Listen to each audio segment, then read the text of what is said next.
Psalm 46. I got a little carried away last time on refuge, but I don't have any big regrets about it. Verse 1, God is our refuge and strength. As I get older, the idea of God as my strength has become more important to me because I don't have the reserves that I used to have. I remember in my 40s, even into my 50s, I could just, you kind of got where you were pretty tired, but there's always something to reach back for. Well, I reach back and there's just nothing there anymore. So one of the, I would say, challenging transitions in my life has been getting older. Well, if God is my strength, and I, as I said last time, David could have been talking physically. I mean, he was a warrior. But I think he was also talking spiritually. My spiritual strength, the strength of my soul, comes from God. This is a hard concept for a person like myself who was raised in a religious environment that basically the two big messages I remembered were number one, you're guilty, and number two, try harder. Well, I know I'm guilty, and I can see the value of trying harder, but the problem is I don't have enough strength on my own to try very much harder than I am right now. I am so grateful for God's grace, because that's the bottom line on both his refuge and his strength, is his grace. It does for me what I can't do for myself. No one else could do for me other than him. God is our refuge and strength, always ready to help in times of trouble. I am making a lot of judgments here on the basis of my own personal experience. And part of my personal experience that I just shared with you has to do with the fact that God seemed reluctant to help me. The message I picked up was, if you don't try harder than that, why would God want to step in? And it's not what David says. Well, it's not David. It's the sons of Korah. What they said was, he's always ready to help. Now, that's an interesting concept. And it's like almost everything that I've been talking about pretty much for all of the Psalms is this. There are times when it doesn't feel like, to me, he is helping. Does he need to get more ready? No. But there is a difference between being ready to help and actually helping. Because God is a perfect Father who never makes mistakes, and he is in our relationship not for his benefit but for mine. Somehow I've got to assure myself that if it feels as though he is not helping, that he's not stepping in, this would only be because there will be a better time and a better way for him to help. It's not a satisfying answer to the question of why do I not feel like God is helping me? Everybody has times of trouble. You can't be alive and not have trouble. It's part of the deal. And I'm sharing some things I don't like very much today, but it's the truth. The truth, I believe the truth to be that without trouble, I not only will I cannot grow without trouble. You're just an easy metaphorical look to illustrate this fact has to do with your muscles. When I was a young guy, I lifted weights, and one of the things about lifting weights is you had to lift weights until it really, really troubled your muscles, because your muscles wouldn't grow unless they were troubled. And I'm not just talking about, oh, that's kind of tough. No, no, no. I'm talking about, whoa, I don't think I can do. I don't know how. I think even though if you were not an athletic girl, and today you're a woman, obviously, there's really no debate on that, right? Okay. Even if you were not an athletic girl, you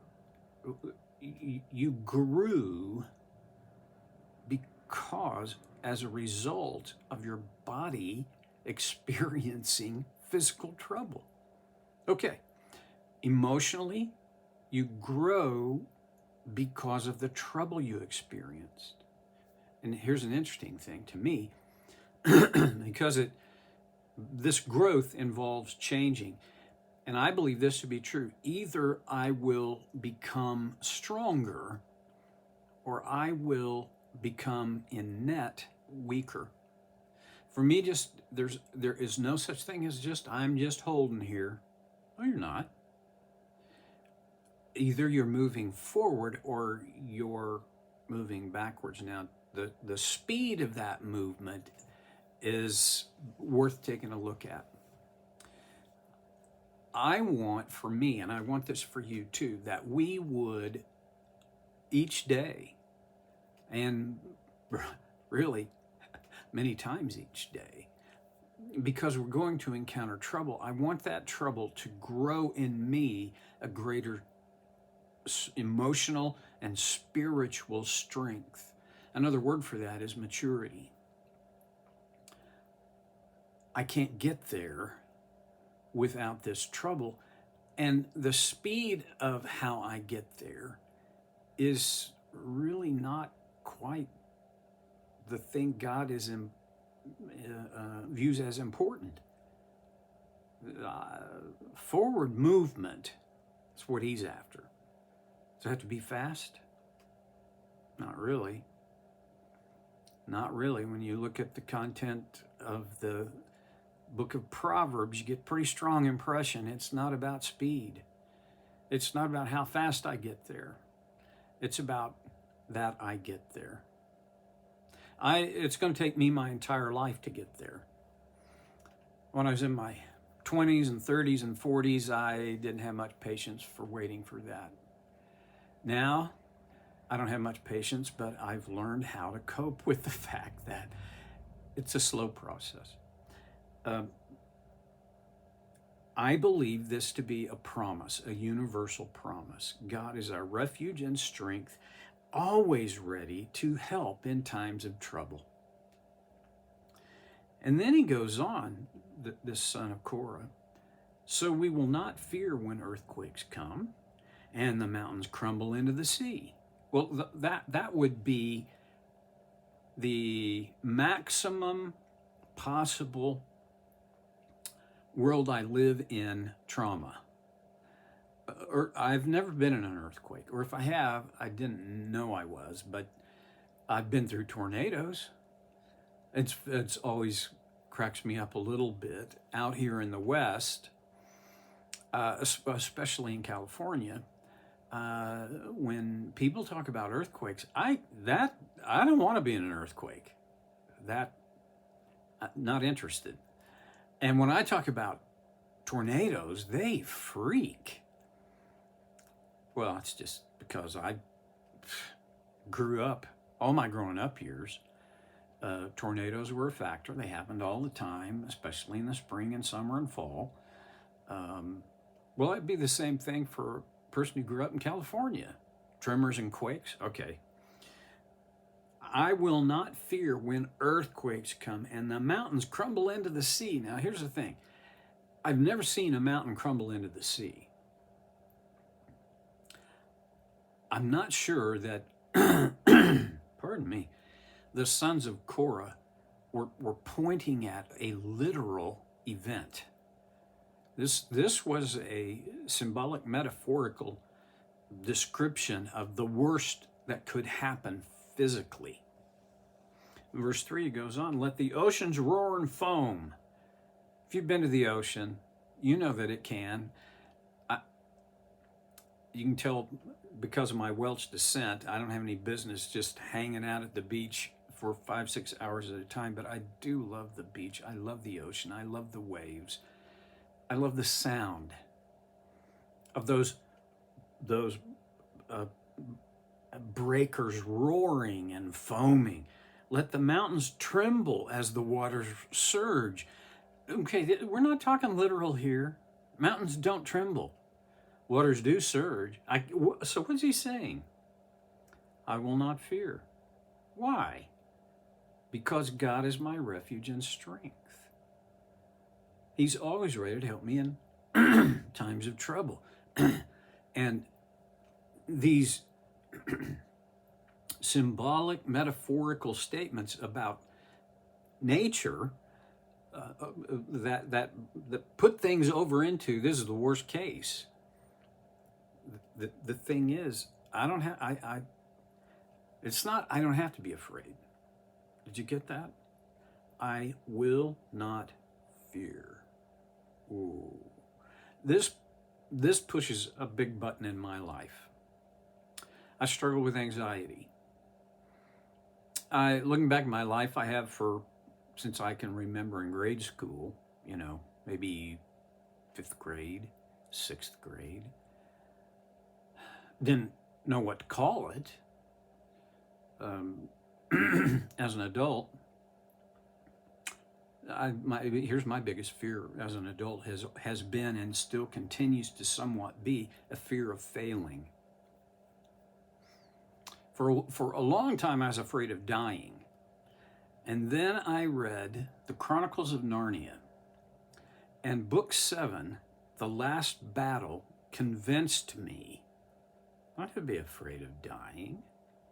I'm not interested. I'm not looking forward to a death of protracted pain and illness. And the time I have died, there was none. I felt like I was getting the flu and then closed my eyes and that was it. I don't fear death. I really don't. I'm not volunteering to die. I'm certainly not suicidal, but I don't fear death. I do fear failure. And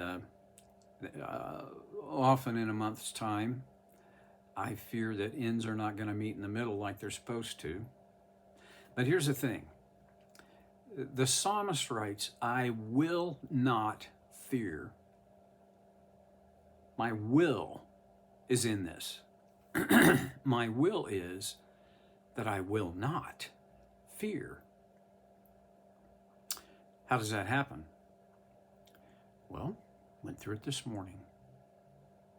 I looked back on times that God, when I was in trouble, I had trouble. I'm not interested in pretending I don't.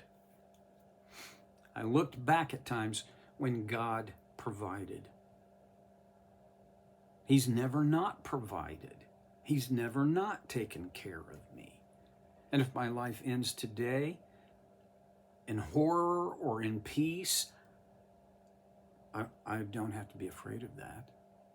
But that's not the big thing I fear. The big thing I fear is we're not going to be able to do it. We're not going to make it. Not only do I not have to be afraid of that, I am choosing to not be afraid. Why? Because God is my refuge and my strength.